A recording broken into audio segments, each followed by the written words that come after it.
ይቺ ልጅ በቃ ሶሻል ሚዲያ ላይ የሚፖስቱትን ፎቶዎች እያየች ራሷን ማወዳደር ሆነ እኮ ስራዋ። እንደዚህ ለመሆን ግን ባልማርስ። ምን እያየሽ ነው? ህይወቷ ያስቀናል።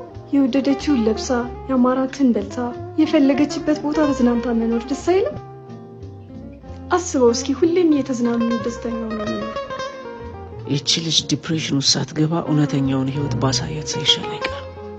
ማርያምን ወንድሜው የሶሻል ሚዲያ ተጽዕኖ ወይዚ ጋር የሚገርምሽ አንድ ማስታወቂያ አብረን ልንሰራ ነው። ዛሬ ስለማገኛት ለምን በዛው አላስተዋውቅሽ?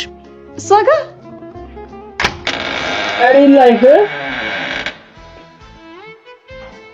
የሷ ቤት ነው ብሉ እንጂ ባርኮቴ ሽሮ ትበላለች እንዴ? ከራባት እንደበሱ በጥብጣ ሁሉ ልጠጣው ትችላለች። ባለፈው ባርኮቴ ዱባይ የሄድኩ ጊዜ 300 ፎቶ ተነስቼልህ እሱን ለአመት አብቃቅቼ ተጠቅሜ ነበር። አሁን አለቀብኝ። ቆይ እንጀራ ልጨምር። ፎቶዎቿን ስታይ በየቀኑ የምትመላለስ ነበር የሚመስልሽ አይደል? ባርኮቴ 150,000 ብር አታበድረኝም? እሷም ጭራሽ ችግረኛ ናት። አይጠፋም። ዊ ዋንት ምንድነው የሚሉት? በእናትህ ተርጉመ ንገረኝ። እንግሊዘኛ ማታ ነበር። ለማስታወቂያ ስራ ፈልገውሽ ነው። ስልክሽ ላኪላቸው። ፖስቶቿ ላይ እኮ እንዳለ በእንግሊዘኛ ነው የምጽፈው። የሚጽፍ ሰው አይጠፋ።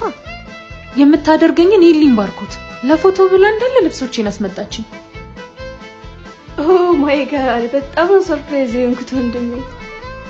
ይኸውልሽ የኔ ቆንጆ ሶሻል ሚዲያ ላይ አብዛኛው ነገር ውሸት ነው። ይኸውልሽ የማስመሰል ህይወት፣ የራስ ያልሆነ ሀብትና አርቲፊሻል ማንነት ነው ሶሻል ሚዲያውን የሞሉት። እና ምን ያሳስባል አትሉኝም? እነዚህ ነገሮች ታዳጊዎች ላይ የሚፈጥሩት ተጽዕኖ ከባድ ከመሆኑ የተነሳ ትምህርት ከመጥላት እስከ ዲፕሬሽን ድረስ ያስከትላል።